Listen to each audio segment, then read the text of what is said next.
I am Ed Fred Ned. And this guy is... Every time you say the Ed Fred Ned thing, it always throws me off. My name's James Stowe. I'm a graphic designer, illustrator, and arts educator. Great to have you here, as always. And Yes. I want to get our names up on the screen. There we go. There are our names. And as you could see just a second ago, you can get a little idea of what we're going to be talking about today. I'll put it back on. Creative networking. One of my absolute favorite topics. Yeah. Absolute favorite topics. And anyone who was here with us a month ago, you heard that we were talking about pricing and how to use not only the Guild's handbook to price your work, but also how to use your community to price your work. And here, I'll hold up the book. And one of the things that we realized, James and I, is that we should talk a little bit more about how you build that community. How do you build a community of creatives who can help you build your business, who can help answer questions for you, who can just be there when you have to complain about a client or complain about how a website went down. And so James and I got together and we were talking about it for a bit. And there's a lot that we can say, and we only have 30 minutes. I want to remind everyone that we are open to chats, and looks like Ray is here. Ray, always great to see you. Ray is on LinkedIn with us, and he is on almost every time with us. So thank you, Ray. Great to see you. And so here we are. We want to talk about a creative network. So put your questions in the chat wherever you are. You could be on LinkedIn, YouTube, X, or no, that's Twitter. I almost asked you what X was. I'm trying to be really cool here and not say, X, formerly known as Twitter. I think I sound so much cooler when I just say X. So let's leave it at that, all right? Sure. I'm sure that's what Elon Musk would like you to think. Yes. Oh, God. Absolutely. All right. Why don't you start us off, because now you put a bad taste in my mouth. Yeah, I'm sorry, everybody. All right. One of the things that you had mentioned is building community. And before we really get into how to do that, I think it's important to touch on the idea that we live in a wonderful time of connectivity that you might not necessarily need to build a community. Communities exist out there. It's a matter of connecting to the right community. And I think an important part of that is understanding why you're seeking out what community you want. Obviously, there are lots of different motivations for doing so. Probably one of the most primary ones would be to expand your reach, gain more clients.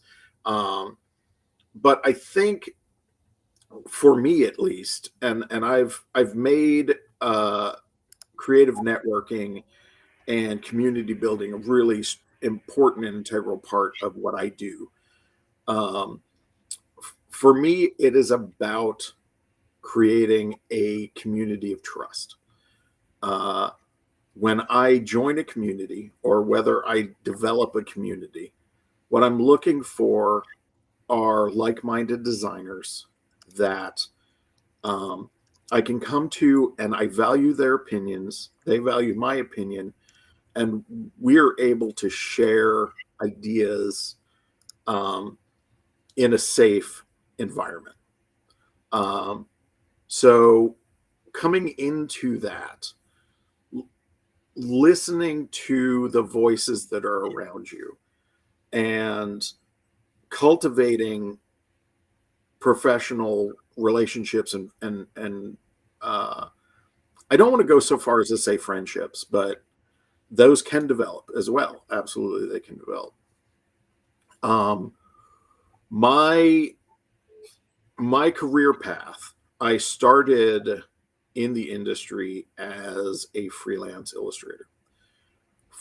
From that, I went into full-time design, worked in full-time design for about 15 years, built up to becoming creative director. And at one point in my career, I decided that I wanted to be a freelancer again. So I took a big jump, went back into freelance. First thing I realized is that I lost my community. I was the head of an art department of anywhere between 5 and 8 people that I trusted. I trusted their opinions. I worked off them so often that when I went back to the world of freelance, I was by myself, completely alone, and I missed that community. So one of the first things that I did in returning to freelance is I tried to build that community for myself. I knew in my immediate area there were designers that I admired. I reached out to those designers. Um, I suggested we meet once a week. Um, and from that came a community that meets both locally and online now every week and has for 8 years. Is that Freelance Fandango? That's the Freelance Fandango. Yeah. So I host Freelance Fandango here with the Guild's assistants every Sunday. We meet for 2 hours. I also still maintain, although don't get to often go to it, the local Fandango that has been taken over by another coordinator, which is wonderful. So I was able to build a community that exists now outside of my involvement in that community, which is wonderful. And honestly, one of the things that when building a community, I think is super important. You want that community to be able to stand on its own with or without your involvement in it. So as you get to a point, it's not about leading, it's about being part of something bigger. So I love the idea that Freelance Fandango, the local version, goes on. I mean, I miss it, and I will constantly like, oh, I miss you guys, right? That's the in-person version, right? But there's a part of me. What's that? That's the in-person version. That's the in-person version, correct? Yeah. And so for me, I've always been someone that feels that community is super important.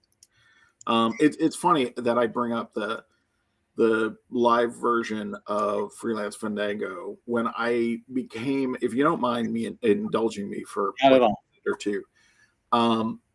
When I decided to make that change, there was a designer here locally, and I'd like to drop his name. He's also a member of the Guild. Connected me with the Guild initially. His name is Mark Monlux. Oh yeah, Mark. Yeah, he became a mentor to me in a time where I really needed someone that was willing to show me the ropes, and because I had worked for a company for like 15 years, that had been the bulk of my career. Before that, the freelance work I did was in my 20s. I didn't know what I was doing. Now in my 40s, going back to freelance work, I had a lot. Like there was a big leap for me to make. And he was finding a mentor like that, finding a mentor like Mark Monlux, who was able to sit down, walk through a lot of the stuff with me, share how he does contracts, how he like works with clients, what he values. It was incredibly important to my career. And that relationship existed because of that kind of trust. The idea that you can find people, other designers that you don't feel you need to compete with, that you can work with to build a better community. And I think the community of designers that we've developed here in my area is stronger because of relationships like that. So if you often are thinking like, well, I can't work with other designers because they are my competition, I would strongly encourage you to to change your position on that, to think of other designers more as assets. I work with a group of designers that if a client comes to me and I'm not the right fit for their project, I have designers that I trust that I can send those clients to, and then we have relationships, that designer and I, where if I do provide them with work, they give me a little finder's fee. Like we work together, and we try to create um, safety nets and like creative, just like a nice creative. I don't know where I'm trying to go here. I don't want to say the word community again because I feel like I'm laboring the word community, but community is so important. Yeah. To my take on design. And honestly, when I came to the guild, that was one of the first things that struck me as so just important to me.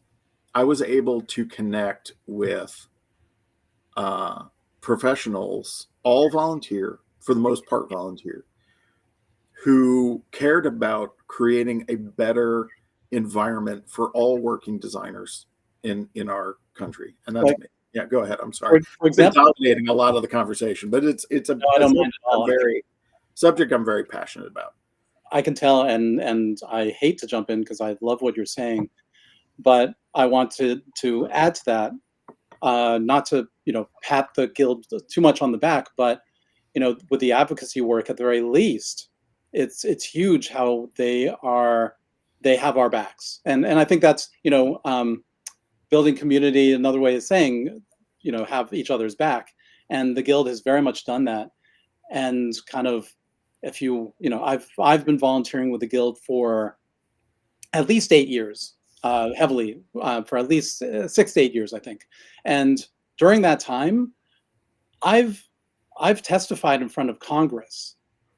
I've gone to they were actually in New York at the time, so I went down to New York, and I testified on the first sale doctrine years ago, and that was the most amazing experience. And through that experience, I learned how much is going on behind the scenes, not just with the guild. There's the Authors Guild as well. There's so many different, and I feel badly not listing a whole huge number like the Copyright Alliance.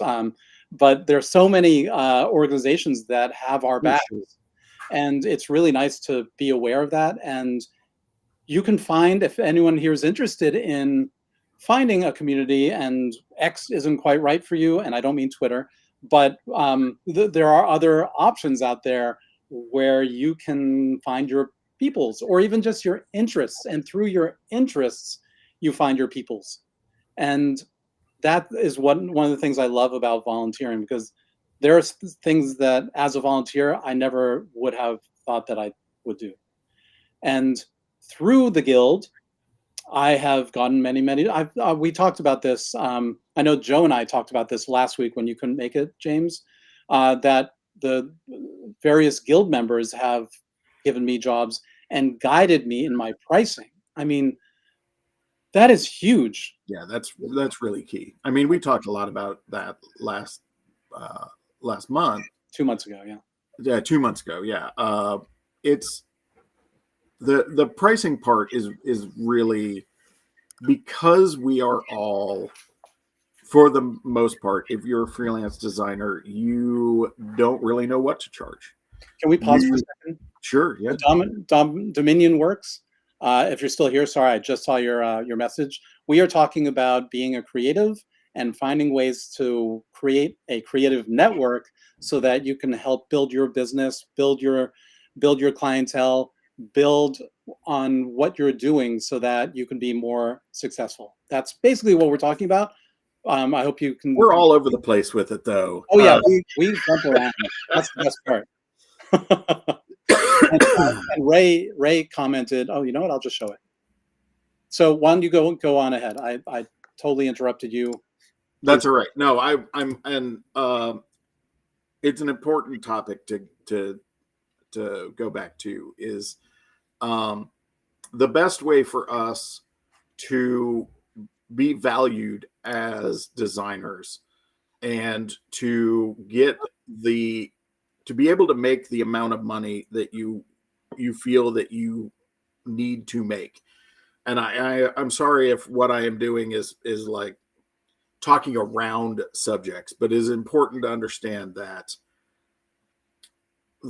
the amount of money that you charge needs to be the value you need it to be, whatever that number is. Right. And communicating and sharing with other designers, whether it is in a freelance capacity or whether you're working for somebody, understanding the value of your work compared to the value of other people's work and supporting each other in that. I think I've talked to hundreds of designers in the time that I've been doing things like this.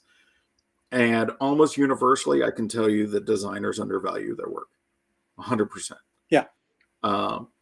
And the best way to counter that is to communicate with other designers and share what works, what doesn't work. And setting, yes, exactly. We talked about that in the previous Mind Your Creative Business. Value-based pricing versus what many of you might be doing, hourly rate pricing. You're devaluing by saying, okay, I'm going to charge you this much, and then you per hour, and then it takes an hour, but the amount of experience you have doesn't work into that algorithm.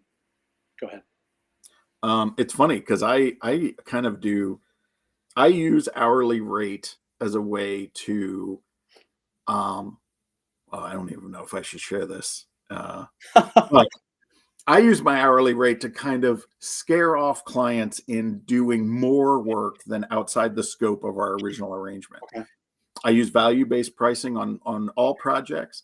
Any work outside the scope then becomes part of an hourly rate. I'm charging you by the hour, and my hourly rate is really high. So the idea is clients stay within my scope so they don't have to deal with an hourly rate. And I think often I am a big proponent in that clients never need to know how long it takes for me to make anything. You're paying me for my expertise. You're not paying me for how long or how short it takes me to do something. Yeah. And I think that's really important. I know it's completely off the topic, but it's important. It's important for us to talk about an example of us going off the rails here. But what I really want to get, I want to kind of segue. It's no longer a smooth segue, but I want to segue into finding people in your network or creating a network of people with ethics, people who are interested in lifting you up, lifting up the industry. And by that, I mean, if I illustrate for a graphic designer, I don't want them lowballing me. They need to talk to their client and explain to them what my value is and why I am worth what my quote says. And we need to work back and forth that way. It's really important that we all take care of each other. And if we have a client who is not going to approve an appropriate amount, then they need a talking to. They need to have it explained to them what happens if you use stock photos or. Can I reframe that? They need to be part of the community that they're in. And when they're outliers like that, they are devaluing and doing damage to that community.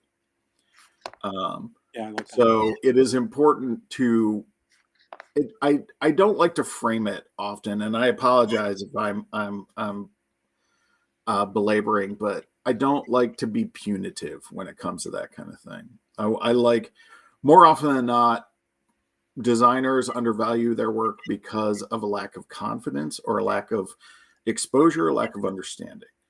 So it is important for other designers in the community to support them and bring them in than to be like, you're devaluing everybody else because you're not charging enough, right? It's really about, and you're saying the same thing. I'm just like, I'm open-handing and not like I appreciate that. We try to come in to mind your creative business with a lot of positivity.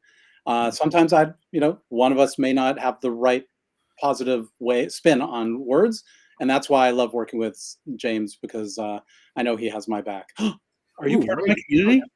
Yeah. Wait, what? Are you part of my community with my Who? having my back? You. Wow. Yeah. Oh, What? that's amazing. Sorry, Of that course. came out of the blue. Okay, so Ray has a question there. Do you want to jump on that?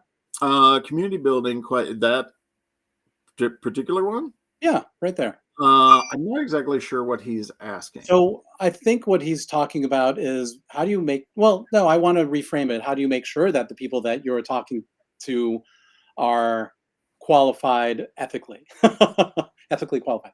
So I think that takes a little time.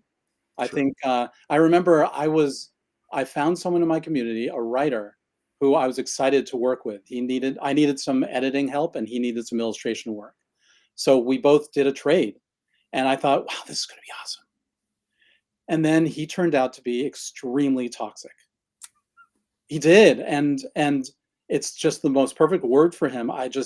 And I realized, oh my gosh, I'm so glad I didn't overcommit to this guy because I can't work with him. He's there's too much negativity, and he was grabbing as much as he could from me and my community. He wanted in on my community, and he was very, very forceful. And I had to back away, and we had some issues, but luckily I hadn't jumped in too far. But Ooh, Ray's asking also about common design standards, yes, I styles. saw that. That's a great question. Yeah, that's a great question, and I think it's hard to find someone who has the same style as you, and I'm not sure you want that. And Yeah. maybe those are the people you pass certain jobs over to. Possibly. I think it all comes down really to, and we've talked about this already, Uh-huh. trust. Trust is the important thing. Right. And trust takes time. Trust is not something you give over lightly. Um, so when you find people that you can work with, people that you can communicate with, Yeah. and you can be vulnerable too, because a lot of community is about a place where you feel safe. And when you feel safe, you can be vulnerable. You can talk about times that didn't work for you. You can talk about uh, processes that you have that you are unclear about or that you don't have confidence in, and you hope that your community won't exploit that vulnerability. Um, and that again, it all takes time. And you're going to get burned. There are going to be times where you put trust in somebody that you should not have put trust into. Right. I think I can't, there are more times than I have fingers on my hands that I have worked with somebody that I probably shouldn't have worked with, that I put trust in somebody I probably shouldn't have put trust in. But that is also part of the process. You learn where your tolerance levels are. Yeah. Yeah. And I think that's really key. And I think why I love joining communities. And more often than not, I will join communities very quietly for a while. I'll listen to that community. I'll see what the members are. I will I will find the people that I agree with, understand, and I'll reach out to those people, and then I'll slowly build into that community. Yeah. Um, when I'm creating a community, I really try to be as open to everyone as possible. I set down codes of conduct, super important, especially if you're creating a community online. You want to have a code of conduct in place that everyone can see, everyone can reference, Mm. and that you can go, look, you violated this code of conduct. I'm going to need to ask you to not come back, because that is cultivating a community means cultivating it. You need to understand when there are toxic members of your community and what to do with them, and that needs to be a community driven thing, not an ego driven thing.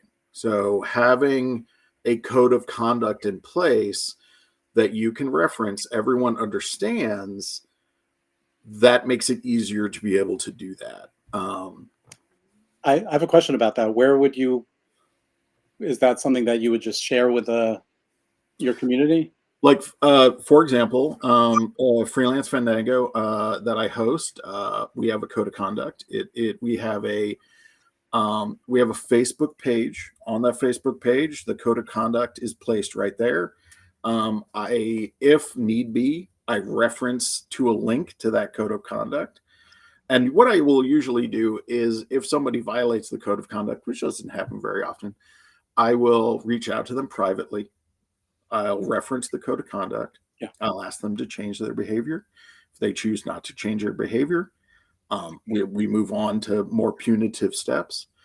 But it's these need to be people, your community or communities, because I strongly encourage you being part of more than one. They need to be a place where you feel safe, because it's your job, it's your career. It's not just you. It's not just a social group. It will influence how you do business. So finding the right people to connect to is important, not only for your own sanity, is important for your business. Yeah. I was just looking at the handbook. Mm-hmm. Link right there if anyone's interested. On page 49, 48, it talks about ethical standards, and there's the Code of Fair Practice for the Graphic Communications Industry from 1948. It was revised in 1989. I haven't read far enough to see if it's been further revised, but you can see on page 49 here a list of the Code of Fair Practice. There are 15. Nope. Next page. There are 29 articles. So, for example, there should be no charges to the buyer for revisions or retakes made necessary by errors on the part of the artist or the artist representative. I mean, some of these are general. These might not apply to you, but what it does is it kind of sets standards and sets expectations of how to conduct your business. And, whether you're working with someone who uses the book or even owns the book, I don't think it takes very long to determine whether or not they are morally, ethically where you want them to be. I was wondering where you're going with that. Yeah, I know. But also, it's important to kind of read through the list of the Code of Fair Practice. I'm sure you can find it online as well, and just kind of make sure, check yourself, because sometimes we don't know what we don't know. Sure. Yeah. Oh, I think that's one of the best parts of joining a community is to learn the things you don't know. Oh, absolutely. Absolutely. Be open to the idea that you are not the expert necessarily in the room. That's why I love talking with you, because I learn so much from you, and I learn another way of thinking things, or even just saying things a little more positively, like you did about 10 minutes ago. That was great. And I had Joe on as a guest last week, and Joe was wonderful with some gems that I hadn't even thought about. And it's really important to not be in a bubble, not be in a vacuum. Absolutely. I have never wanted to do Mind Your Creative Business by myself, because I'm just going to be blabbing away, and you don't get anyone pushing back at you. And that's really important in your business, in your associations, in your life. I'll be the first to admit it's important to, we as designers have a reputation of being a bit opinionated. Let's just put it that way. We have designers have a reputation of knowing what's right. Right? Okay. So it's important to know when that is appropriate and when it's not appropriate. And when communicating with other designers, I think it's often easy for us to be like, well, I'm going to judge them immediately. Can they do this? Can they do that? Where are we going? What's going on? Like, are they better than me? Are they worse than me? Where can we go? Prima donna-ish. Sure, Ray. That is certainly, there's been a lot of, I like to, I design is a super important part of my life, and cultivating relationships with designers is very important. I learned very early in my career that I could present a person who has it all figured out, right? Or I could present a person who's always learning. I Uh-huh. would much rather be someone who constantly learns than someone who pretends that they have everything figured out. And I think opening yourself up to a community experience, be the first person more than the second person. You come into a community thinking that you are the best thing this community is ever going to see. I don't think you're going to make the kind of connections you want to make than if you come in as somebody who wants to learn from that community. Yeah, So enter into a community with the idea that you have something to learn from these people. They might have something to learn from you. Absolutely. That's how it works. But you need to be open to the idea that you want something out of this community. And that something isn't necessarily just, I need more clients. I need more range. I need this to work for me. Communities work together. that's right. Um, so I think if there's nothing else that this talk generates, I think that's the most important thing, is that be a part of a community. Don't be the one that the spotlight always hits. Don't feel like you need to be the best in the room. The idea of finding a community is that ability to be open and vulnerable and find the people that you trust. So, That's right. and I think very often we don't do that. We don't feel safe in doing that, especially in design. Yeah, I think for each person, it's important to figure out for themselves what it's going to take to trust the person you're adding to your community. And for example, Ray was asking about whether or not to do a test project with someone. If that's what it takes, great. I just beg of you, it should not be a real project. We should not be taking advantage of each other. And I don't think that you were suggesting that, Ray. I just want to make it very clear that it's important that we don't take free work, because that's not supporting the community. So I love practice. Practice activities that you can do as a group yeah, are great because you can learn from those, like drawing challenges, for example. That the very minimum are wonderful things that you can do with your community that you can learn from other people. They can learn from you. You can see techniques. Skill sharing, absolutely important.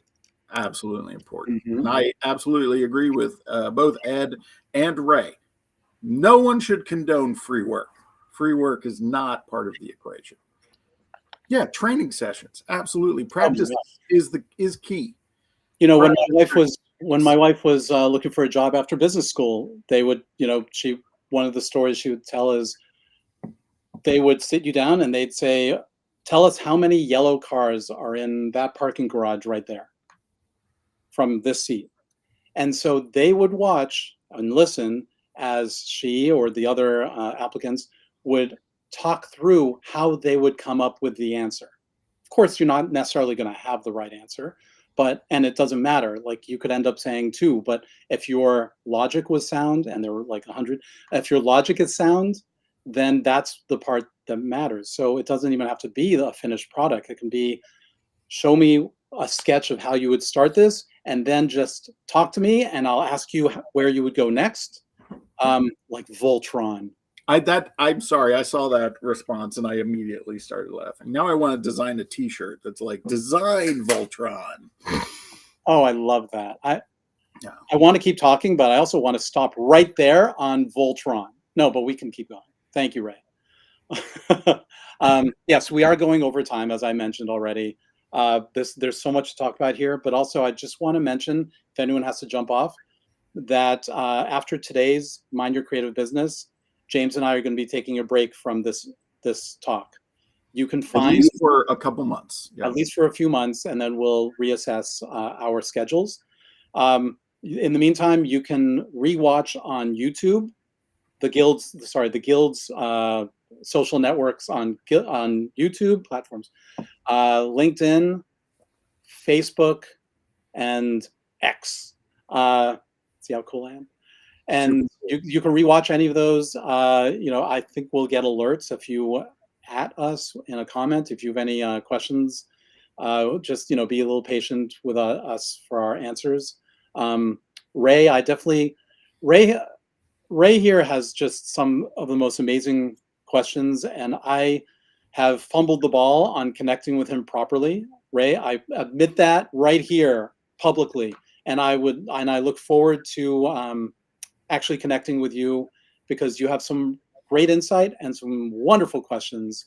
So maybe when we come back with Mind Your Creative Business, maybe we can have Ray on as a special guest. Ooh, that'd be nice. I know, I like that a lot. And I would love to see you at Freelance Fandango. And not just Ray, like everybody. I would love to see. We do it every Sunday at 10 a.m. Pacific time, which is my time. Adjust accordingly. I don't do math, so I generally don't do.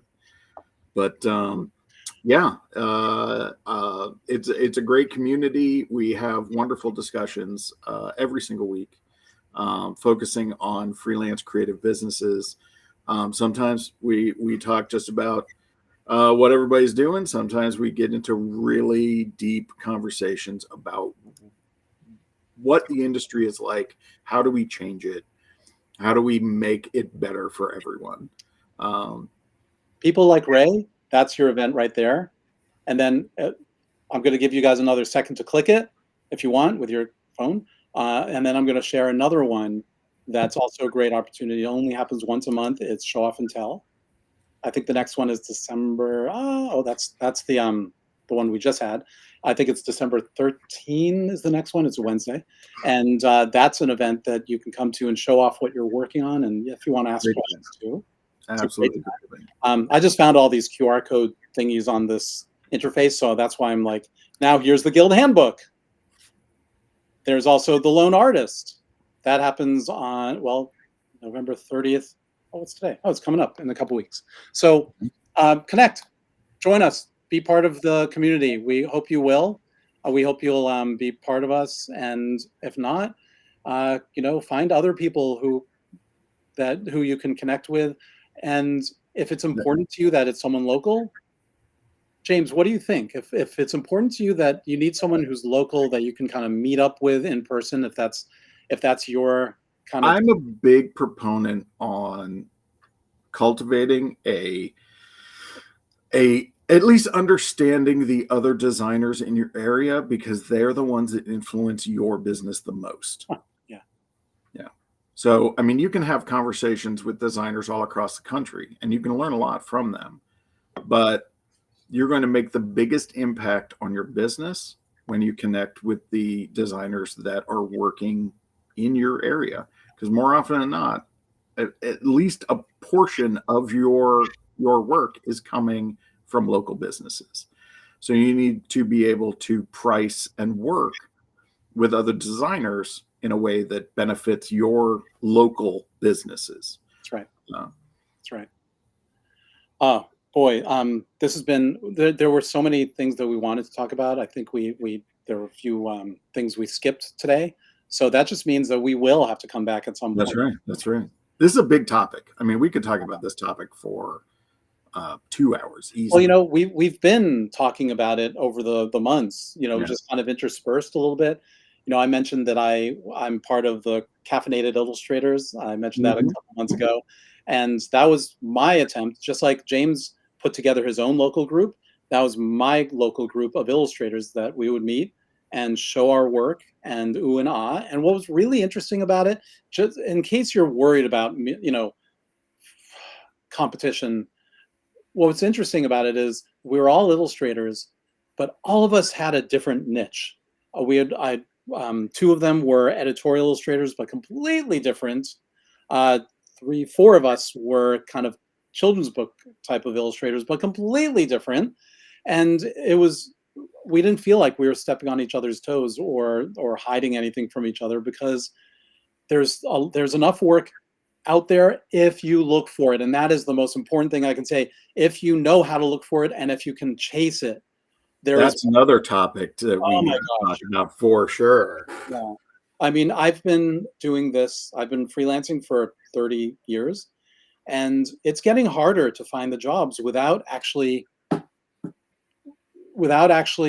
kind of creating calluses on your hand. You have to put yourself out there. And if you can't put yourself out there, if it's too hard, then you can always work for it, find a company to work for, or you can, if you're freelance, or you can hopefully get an agent and they can do the work for you, hopefully. But it's not magic. An agent is not magic, and you still have to put in a lot of work. So I want to impress upon anyone here who is a freelancer, if you're having a hard time, that's normal. You have to be pushing real hard all the time. And Elise Benun, that's ILISEBENUN, that's the marketing mentor. She's amazing. Just check out, just get on her mailing list and get inspired every time she sends an email. Oh, I can type it. You should add that into the chat. Oh, I haven't been looking at the chat. Sorry. No, that's all right. Benun. We're almost 15 minutes over now. This is just gravy on top of the already. Let's see. I'm going to show it right there. There you go. Oh, I spelled it right too. That's an I at the end. She's not like llama. Elise, no. Elise Benun, marketing mentor. Her emails are inspiring. Her LinkedIn, oh, I recommend that too. Her LinkedIn is amazing. And yeah, so I think this is probably a good place for us to kind of say goodbye. Because if we don't say goodbye, we'll probably just keep talking. Well, I'm actually moderating a webinar in an hour for the Guild. Also, it's Christopher Hart talking about how to get published. And Christopher Hart is awesome. You know him. You don't realize, you might not recognize his name right away. The minute you see one of his books, you're like, oh, he does the how to draw manga. He does how to draw cartoons, how to draw the human face, how to draw shading, so he's someone that I've met because of the Guild, because of volunteering through the Guild. Do you have a QR code for that? No, it's too late. You can't sign up. Oh, really? But you can, in about a week, it'll be in the webinar archives at the Graphic Arts Guild. And I wonder if I have a QR code for that. And you can watch it at that time. There is a cost to it, unless you're a member. I don't see one, but there's a link right there to join the Guild. That'll bring you to the website, and you can go find the webinar archive, because there are a lot of webinars on there. Hundreds of hours of content in there. Yeah. That's right. If you remember, totally free. Every one of them, totally free. Just start going through. And, Ray said it best. Sure. So I want to thank everybody for sticking with us for an extra 15 minutes. I really appreciate that. Yeah. This is an important topic, probably one that we could continue to talk about up until your next webinar. But I think this is a good place to stop. I also want to take a moment and just say that, I haven't been part of this Mind Your Creative Business for too long, only a couple months. But I've really enjoyed my time here, being able to talk about important subjects, being able to spend some time with my friend Ed, and just being able to connect with other designers out there. So thank you, everybody, for being here, and thank you, Ed, for organizing all this. I loved having you, and I love talking about all these topics. But you're right. Without everyone watching us, this wouldn't. We would still talk. We would still talk. It wouldn't be as beneficial to other people. Right. I don't know where I was going with my sentence either. So thank you for cutting into it, because I was like, so yeah, thank you to all who have joined us. Thank you to everyone who's going to watch us afterwards. Hi, Mom. So have a great one, everyone. Happy holidays to you all. Yeah, And happy we hope to see holidays, you everyone. again sometime in 2024. Keep an eye out on the calendar, the Guild's calendar. Get on the mailing list. You'll just get an email with all the updates of what events are coming up, including Freelance Fandango and Lone Artist and Show Off and Tell. We hope to see you around. Take care, everyone.